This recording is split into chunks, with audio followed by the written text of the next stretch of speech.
Wonderla! Your dream vacation to Turkey starts from rupees 79,999 only with GT Holidays, South India's #1 travel brand. பொடி dosa my choice is பொடி dosa. Masala dosa it's always my choice. Dosa வகைகளில் ஒவ்வொருவருக்கும் ஒவ்வொரு choice இருக்கலாம், ஆனால் எல்லா வகை தோசைகளுக்கும் ஒரே சாய்ஸ் இதயம். மாதம்பட்டியில் ஓர் அற்புதம். பரிபூர்ணாஸ் ஐஸ்வர்யம் சீனியர்ஸ் லிவிங் பாரடைஸ். Phone 994329 99940.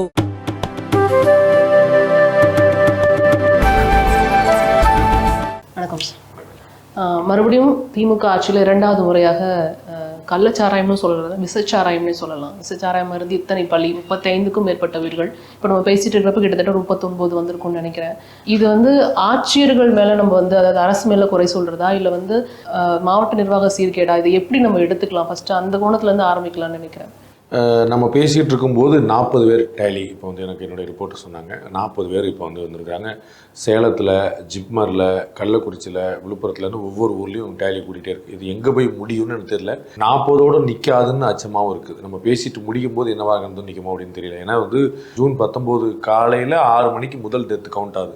36 ஹவர்ஸுக்குள்ளே 40 நிற்குது. ஸோ எவ்வளோ கணக்கு 150 பேர் கிட்ட இன்னும் ஆவரேஜ் 150 பேர் கிட்ட அட்மிட் ஆகிருக்கிறாங்க. 40 இருக்குது, எங்கே போய் முடிய போகுது தெரியல. ரொம்ப கவலைக்குரிய விஷயமா இருக்குது. இது அரசாங்கமா மாவட்டமாங்கிற பிரிவே கிடையாது. மாவட்டம் தான் அரசாங்கம். இது நம்மளாம் சொந்த ஒன்றிய அரசும்பாங்கல்ல, அந்த மாதிரி சம்பந்தம் இல்லாத அரசு கிடையாது. மாவட்ட நிர்வாகம் தான் மாநில அரசு, மாநில அரசு தான் மாவட்ட நிர்வாகம். ரெண்டு எப்படி பிரிப்பீங்க? மாவட்ட நிர்வாகங்கிறது தனி ஆட்சி கிடையாதுல்ல, அது தமிழக அரசோட நீட்சி தானே. இதுக்கு ஒரு அமைச்சர் இருக்கிறாரு, இதுக்கு ஒரு கலெக்டர் இருக்கிறாரு, இதுக்கு ஒரு எஸ்பி இருக்கிறாரு, இதெல்லாம் அப்பாயின்ட் பண்ண தமிழ்நாடு அரசு.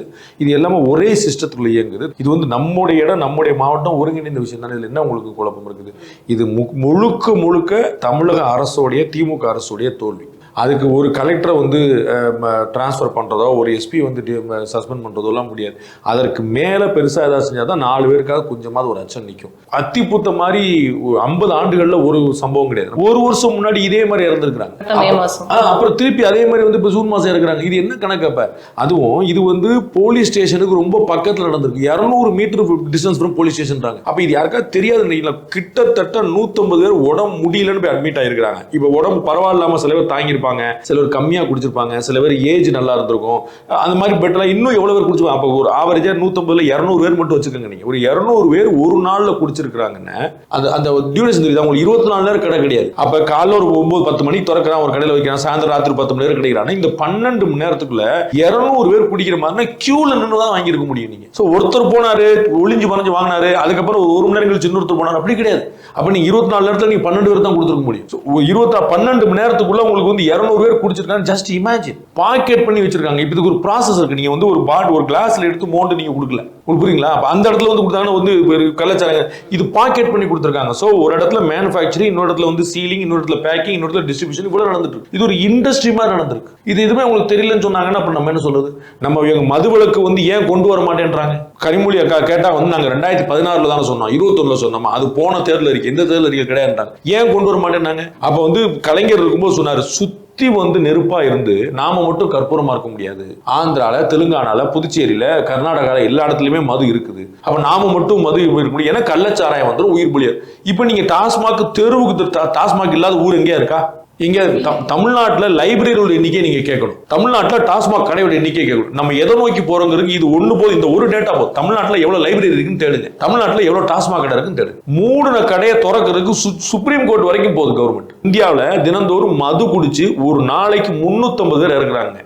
மது குடிச்சு ஆல்கஹால்னால மரணம் அப்படிங்கிறது ஒரு நாளைக்கு 350. தமிழ்நாட்டில் 30 நடக்கு. நீங்க இன்னைக்கு ஒரு 40 நடந்து பேசிட்டு இருக்குமே.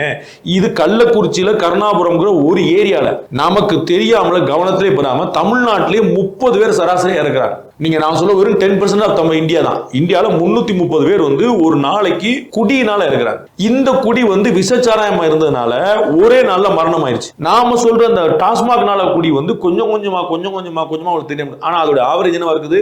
Per day 30. சோ நீங்க டாஸ்மாக்னால ஒரு மரணம், கள்ளச்சாராயத்தினால ஒரு மரணம், அப்ப நீ எதை சாதிச்சீங்கன்னு கேக்குறேன். இதுல நீங்க சொன்ன மாதிரி இது போலீஸ் ஸ்டேஷனுக்கு அருகிலேயே நடந்திருக்குன்றதுதான் பெரிய குற்றச்சாட்டாவும் இருக்கு. இதுல ஆளுங்கட்சியினரும் இதுக்கு உடந்தையா இருந்திருக்காங்க. அது கள்ளச்சாராயம் காய்ச்சல தான் கைது செய்யப்பட்டவருக்கும் கட்சிக்கும் சம்பந்தம் இருக்கு அப்படின்ற ஒரு குற்றச்சாட்டை கட்சின்னு பாத்தீங்கன்னா எல்லா கட்சிக்குமே இருக்கும், அல்லது பெரும்பான்மையான கட்சிக்கு இருக்கும். ஏன்னா ரவுடி, தாதா, வட்டிக்கு வாங்குறவன், சாராயம் விற்கிறவன், மணல் கொள்ளை பண்ணுறவன், இதை மாதிரி தவறான வேலைகள் பண்ணுறவங்களாம் பார்த்தீங்கன்னா ஒரு கட்சி சார்பாக இருக்கவே மாட்டாங்க. ஏன்னா நாளைக்கு வேற கட்சி வரும். ஸோ நாளைக்கு வேற கட்சி வந்தால் நீங்கள் பண்ணிக்கணும் விடுவானா? இன்னைக்கு நான் சாராயம் விற்கிறேன், நாளைக்கு வேற கொண்டு வச்சு நீங்கள் ஒத்துக்கணும் விடுவானா? நாளைக்கு நான் தான் விற்கணும். எப்படி நீங்க கண்ணை திறந்து அலோ பண்ணி நீங்க என்ன சொன்னீங்க? நான் மதுவிலக்கு கொண்டு வந்தா கள்ளச்சாராயம் பிரிக்கிறீங்க. உங்க ஊர்ல நம்ம உங்க கண்ணு முன்னாடி உங்க ஆட்சியில கள்ளச்சாராயத்துக்கு 40-50 பேர் இறந்துட்டாங்க. இப்போ 40-60 பேர் இறந்துட்டாங்க நம்ம கணக்குல. போன வருஷமும் இந்த வருஷம். அப்புறம் நீங்க என்ன பண்ண போறீங்க? இவங்கள்ட்ட எல்லா அதிகாரமும் இருக்குது, முழுமையான கட்டுப்பாட்டுக்குள்ள இருக்குது. ஸோ கைமீறி போச்சு, தெரியாம போச்சு சொல்றதுக்கு ஒண்ணுமே கிடையாது. அப்ப நீங்க என்ன பண்ணிட்டு இருக்கீங்க கேட்பேன். நீங்க உங்களுடைய கட்சிக்காரர் பண்றா அது இன்னும் மோசம். உங்க ஆட்சியில் தொடர்ந்து அதிகமாக நடக்குதா இன்னும் மோசம். நீங்க சொல்ற புள்ளி விவரங்கள்லாம் அவர்கள் தங்களை சீர்திருத்தி பார்த்துக்கணும். நீங்க போயிட்டு 10 லட்ச ரூபா கொடுத்தாச்சா? ஒரு பட்டாசு தொழிற்சாலையில ஒரு தொழிலாளி வேலை பார்த்து அதுல விபத்துல சாகுறான். அவனுக்கு 1 லட்சம், 2 லட்சம், 3 லட்சம். போன முறை தினமலர் நியூஸ் போட்டிருந்தாங்க, கடந்த முறை சிவாசில இறந்தவங்களுக்கு இன்னும் நிவாரண நிதியா போய் சேரல அப்படின்ட்டு. ஆனா கள்ளச்சாராய சாவுல 24 ஹவர்ஸ்க்குள்ள அமைச்சர் உதயநிதி போய் நேர 10 லட்ச ரூபா வரிசையா பள்ளிக்கூடத்தில் உட்கார வச்சுட்டு எல்லா கணவன் இழந்த மனைவிகள், குடும்ப உறுப்பினர்கள் எல்லாருமே 10 ரூபா கொடுத்தாங்க. உங்க பேர் என்ன? இந்த 10 லட்சம். உங்க பேர் என்ன? இது என்ன கணக்கு? அப்ப நீங்க தொழில் ஒரு வேலை பார்க்கும் போது உழைக்கும் போது ஒருத்தர் இறந்தா 1 லட்சம், 2 லட்சம். கள்ளத்தனமா விஷச்சாராயத்தை திருட்டுத்தனமா தவறா குடிச்சு ஒருத்தர் இருந்தா 10 லட்சம். உங்களுடைய நிர்வாகிகள் நீங்க அபராதம் கொடுக்கணும்னு நினைச்சீங்கன்னா அவங்களுக்கு ஏன் கொடுக்குறீங்க? நாட்டு மக்கள்கிட்ட மன்னிப்பு கேளுங்க. நீங்க உங்களுக்கு புரியுதுங்களா? அப்ப ஒருத்தர் உழைக்கிறவனுக்கான மரியாதை என்ன இருக்கு?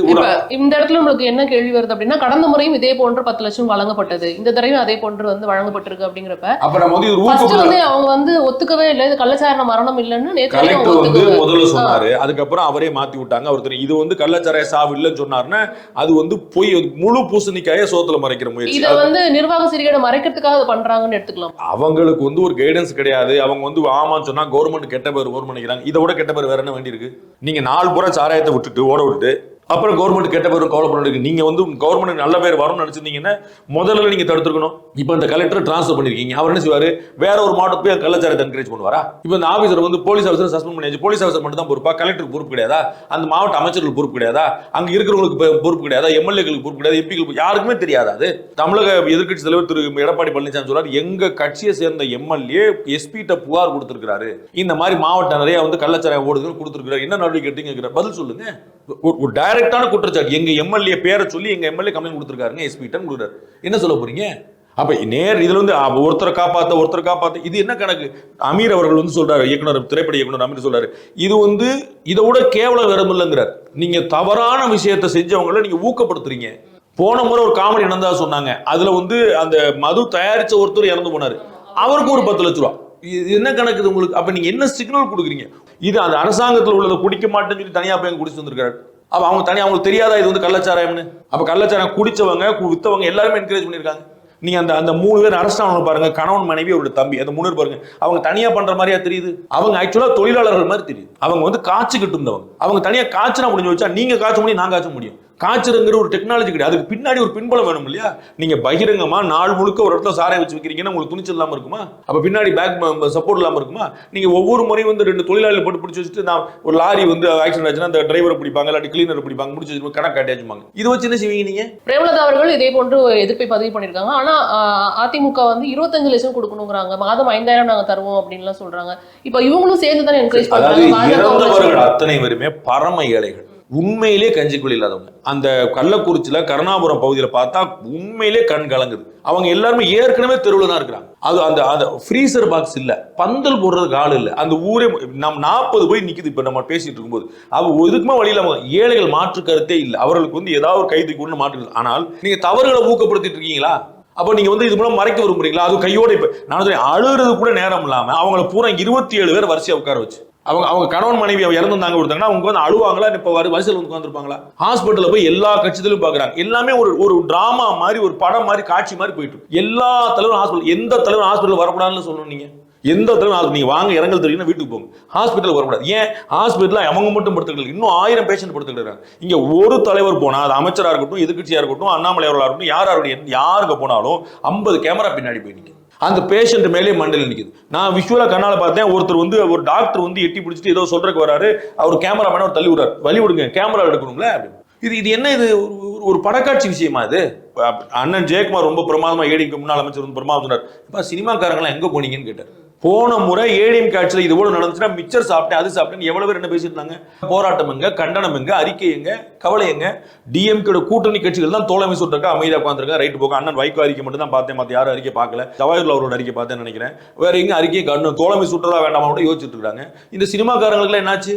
அப்ப எல்லாருமே அமைதியா இருப்போம், வேடிக்கை பார்க்கறோம், நடக்கட்டும், நமக்கு என்ன சொல்லி விட்டாங்கன்னா அப்புறம் எப்படி வரும்? ஒரு தவறு நடந்தா கூட பேச மாட்டீங்களா? இவ்வளவு 40 பேர் உயிர் போனா கூட பேச மாட்டீங்களா? எதுக்கு நீங்க கலெக்டர் ட்ரான்ஸ்ஃபர் பண்ணீங்க? எதுக்கு நீங்க எஸ்பி சஸ்பெண்ட் பண்ணீங்க? யூ அக்செப்ட் இல்லையா? அப்ப நீங்க ஏத்துக்கிறீங்க. அப்ப வந்து நீங்க என்ன இத கூட நீங்க கண்டிக்க மாட்டீங்க. ஒரு ஊடகம் கண்டிக்க. நேத்து எந்த ஊடகத்துல விவாதம் நடந்துச்சு சொல்லுங்க? நேத்து காலையில 6 மணிக்கு ஃபர்ஸ்ட் டெத். நீங்க ஆல் சேட்டலைட் மீடியா நீங்க எடுத்துக்கோங்க. எந்த மீடியாவில் நேற்று விவாதம்? அதிமுகவில் வந்து எடப்பாடி பழனிசாமி பேட்டி, ஓபிஎஸ் இணைவாரா, இபிஎஸ் வந்து சேர்ப்பாரா? உங்களுடைய கவலைகள்லாம் என்னவா இருக்குது? ஊடகங்கள் கண்டுக்க மாட்டீங்க, திரைப்படம் கண்டுக்காது, எதிர்கட்சிகள் வந்து சேர்ந்து நீ 10 லட்சம் கொடுத்தியா 25 லட்சம் கொடுன்னு சொல்லும். அப்ப என்ன நடக்கும்? எங்க போய் முடியுது? யாருக்கும் கவலை இல்லை, யாருக்கும் அக்கறை இல்லை, எல்லாருமே அவரவர் முடிஞ்சதுக்கு அரசியல் பண்ண பார்த்தாங்கன்னா இது மாதிரி அப்பாவி உயிர்கள் போறதை தவிர எப்படி தடுக்க முடியும்னு நினைக்கிறீங்க? லாஸ்ட் டைம் இதே மாதிரி தான் ஒரு டிரான்ஸ்ஃபர் நடந்தது, அப்புறமா வந்துட்டு ஒரு சஸ்பென்ஷன் நடந்தது. இப்பயும் அதே மாதிரி ஒரு டிரான்ஸ்ஃபர் ஒரு சஸ்பென்ஷன் நடக்குது. இப்போ நீங்க நம்ம ஆல்ரெடி டிஸ்கஸ் பண்ண மாதிரி தவறை வந்து மறைக்கிறதுக்கு தான் வந்து முயற்சி பண்றாங்களோட திருத்துறதுக்கான முயற்சிகள் எங்கேயுமே இல்லைங்கிறது. பழைய கேஸே சிபிசிஐடி தான் இருக்கு. அதுல என்னங்க முடிவாச்சு? எத்தனை பேருக்கு தண்டிக்கப்பட்டாங்க? கிளியர் கட் கேஸை தண்டிக்கிறவங்களுக்கு என்னங்க பிரச்சனை? இப்போ ஒரு கான்ஸ்பிரசி நடந்திருக்கு, ஒரு பெரிய வந்து அந்நிய நாட்டு சதி நடந்திருக்கு. நீங்க இந்த நெட்வொர்க் பிடிக்கும், ரைட்டு. இன்னார் வித்தாரு, இன்னார் குடிச்சாரு, இன்னார் செத்தார், கிளியரா இருக்கு. அவரை பிடிச்சி தண்டனை கொண்டு வரல. அந்த கேஸை டே பை டே கொண்டு வந்து இன்னைக்கு அவருக்கு வந்து ஒரு மரண தண்டனை கொடுத்திருந்தாங்க, இல்ல இன்னைக்கு அவருக்கு ஒரு ஆயுள் தண்டனை கொடுத்திருந்தாங்கன்னா ஒரு 4 பேருக்கு சாராயம் விற்கிறதுக்கு அச்சம் வருமா வராதா? இப்ப நம்மள மாதிரி வித்து ஒருத்தன் ஜெயிலுக்கு போயிட்டான், செத்து போயிட்டான், ஆயுள் தண்டனை வச்சுட்டாங்க, காலத்துக்கு வெளியே வர முடியாது, நமக்கு எங்கடா பம்முன்னு பேசுவாங்களா மாட்டாங்களா? அவன் பெயில வந்துட்டான், அவன் ஜம்முன்னு இருக்கான், ஒன்னும் பிரச்சனை இல்லை, 1 வருஷம் இந்த கேஸ் அப்படின்னா திருப்பி அடுத்தவங்க மட்டும் தானே செய்வாங்க. அப்ப நீ அந்த கேஸை நீங்க விரைவா நடத்தலாம்ல. கேஸை வாய்தாவா வாங்கிட்டு போக தெரியுதுல, அதை நீங்க விரைவுபடுத்தலாம்ல. எதுலதான் நடக்கும்? வழக்கறிஞர்கள், அரசு வழக்கறிஞர்கள் செயல்படுவாங்களா, காவல்துறை செயல்படுவாங்க, கலெக்டர் செயல்படுவாரா, அமைச்சர் பெருமக்கள் செயல்படுவாங்க, யார் செயல்படுவான்ற? அப்ப இதுக்காக வந்து மதுவிலக்கு பிரிவுலாம் அமல்படுத்தினதுக்கு அதுக்கு ஒரு குழு அமைச்சது, அதுக்கு ஒரு தலைவர் அமைச்சது, இதெல்லாம் கண் துடைப்புன்னு எடுத்துக்கலாம். கமிட்டி அமைக்கிறதே வந்து ஒன்று சொல்லுவாங்க, ஒரு பழசு வந்து பெரியவங்க எல்லாம் சொல்லுவாங்க, ஒரு பிரச்சனையை வந்து காலி பண்ணணுமா, ஒன்னு கள்ள தூக்கி போட்டு இல்லாட்டி கமிட்டி தூக்கி போடுவாங்க. இது உங்களுக்கு பழசு வந்து பெரியவங்க சொல்லுவாங்க, ஒரு கமிட்டி தூக்கி போட்டா முடிஞ்சு வச்சுக்காது. எந்த ஆணையத்துடைய தீர்வுல உங்களுக்கு வந்து ஒரு சொல்யூஷன் கிடைச்சிருக்கு நீங்க சொல்லுங்க. எந்த ஆணையத்தோட அத மாதிரி நீங்க வந்து சாராயத்தை ஒழிக்கிறேன், கமிஷனை போடுறேன், ஜாதி எல்லாமே பேச்சா இருக்குது, எங்க செயல்ல இருக்குது. அவர்கள் சொல்லட்டும், நாங்க சூப்பரா அமைச்சர் வேலு சொல்லிட்டாரு, ஆமாங்க நாங்க ஒத்துக்குறோங்க, தப்பு நடந்துருச்சுங்க, நாங்க இல்லன்னு மறுக்க முடியாதுங்க, நாங்க மூடி மறைக்க விரும்பலங்கன்னு சொல்லிட்டு நாம பேசுறதுக்கு என்ன இருக்கீங்க? இப்போ அது நிர்வாக சீட்டுன்னு எடுத்துக்கலாம். ஏன்னா கடந்த முறை வந்து 2 லட்சம் வழக்குகள் இருந்தது, 2 லட்சம் பேர் மேல வழக்குகள் போட்டோம், 2 லட்சம் பேரை கைது பண்ணோம் அப்படின்னு சொல்லி சைலேந்திர பாபு அவர்கள் டிஜிபியா இருக்கும்போது சொன்னாரு. இன்னைக்கு 2 லட்சம் பேர், நீங்க ஒரு பேச்சுக்கு 2 லட்சம் வழக்குகள் போட்டீங்க, அப்புறம் எப்படி பண்ண? 2 லட்சம் பேர் வந்து ஒரு வழக்கு 2 லட்சம், 1 லட்சம் பேர் மேல 2 லட்சம் வழக்குன்னு வச்சுக்கோங்க, ஒரு ஆள் மேல 2 லட்சம் வழக்குன்னு வச்சுக்கோங்க. 1 லட்சம் பேர் நேரம் கோர்ட்டு கேஸ் ஜெயில் அழைஞ்சிட்டு இருந்தா எப்படி திரும்பி காட்டுவான்? 1 லட்சம் பேர், ஒரு 1 லட்சம் 50,000 பேர் வச்சுக்கோங்க, ஒரு ஆள் மேல 4 கேஸ் வச்சுக்கோங்க, ஹேபிச்சுவல் ஆஃபரண்டா இருக்காது. 50,000 பேரை கேஸை போட்டு நீங்க உள்ள வச்சுட்டீங்கன்னா அவன் எப்படி திரும்ப செய்வான்? அப்ப 1 கோடி பேர் செய்யறாங்களா? இல்ல எல்லாருக்கும் நம்ம ஊர்ல குடிசை தொழிலா மாறிடுச்சா? இது வீட்டுக்கு வீட்டு காய்ச்சுறாங்களா? அப்ப அந்த மதுவிலக்கு பிரிவு என்ன செய்யுது?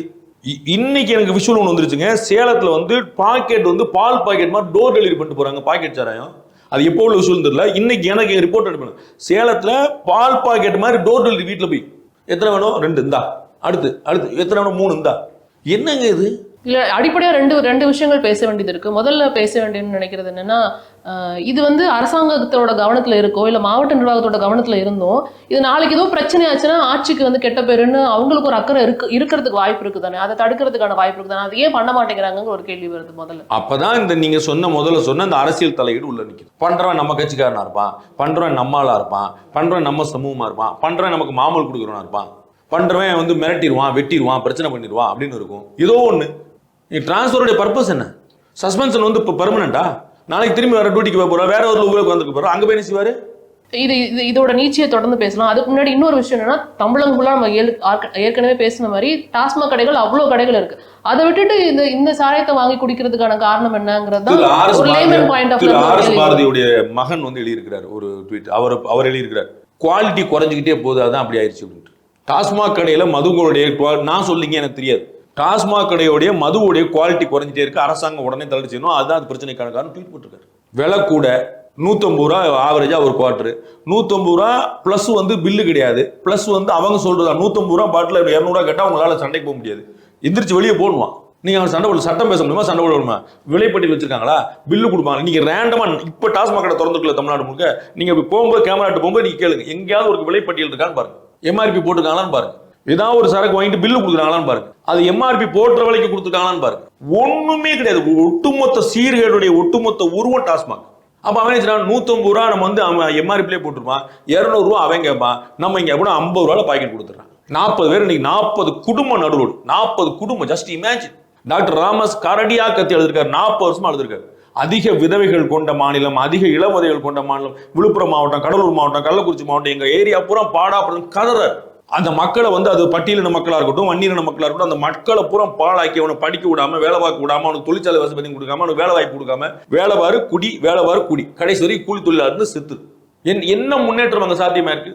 இந்த திராவிட மாடல் அரசு தானே 60 வருஷமா இவங்க தான் 2 பேர் தான் ஆட்சி பண்ணிருக்காங்க. திமுக 2 தான். அந்த நான் சொல்ற கடலூர்ல, விழுப்புரத்துல, கள்ளக்குறிச்சியில, திருப்பத்தூர்ல இவங்க ஏதாவது ஒரு தொழில் முன்னேற்றம் சொல்லட்டும், இந்த மாவட்டத்தை நாங்க எப்படி மாத்திருக்கோம் தெரியுமான்னு சொல்லட்டும். யாராவது ஒரு அமைச்சர் பெருமக்கள், அண்ணன் பொன்முடி இருக்கிறாரு, அண்ணன் சி வி சண்முகம் இருக்கிறாரு, அண்ணன் வேலு இருக்கிறாரு, ஏதாவது ஒன்று சொல்றாங்க எப்படி முன்னேற்றிருக்கும் தெரியுமான்னு சொல்லட்டும். படிப்புல, வேலை வாய்ப்புல, தொழில, கல்வியில ஏதாவது ஒண்ணு பண்ணிருக்காங்கன்னு சொல்லுங்க. அவங்கள குடிக்க வச்சு காலி பண்றது தலைமைக்கு தெரியறதுக்கான வாய்ப்புகள் இருக்கு.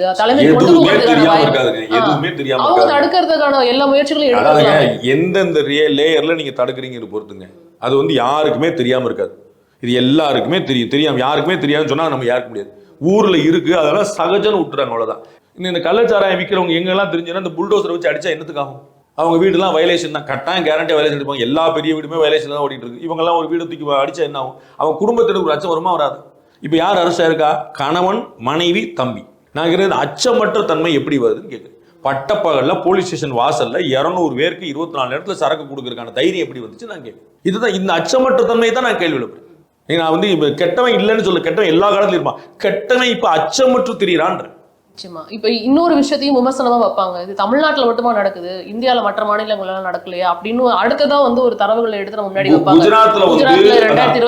குஜராத்ல வந்து ஒரு மரணம் நடக்குது, சாராய மரணம் நடக்குது. பீகார்ல ஒரு சாராய மரணம் நடக்குது. நம்ம புரிஞ்சுக்கணும், ஏன்னா அங்க மது விலக்கு இருக்கு. இங்க நான் ஏற்கனவே சொன்ன மாதிரி நீங்க எப்ப இங்க வருவாங்கன்னு தெரிஞ்சுதான் நான் முதல்ல சொன்னேன்.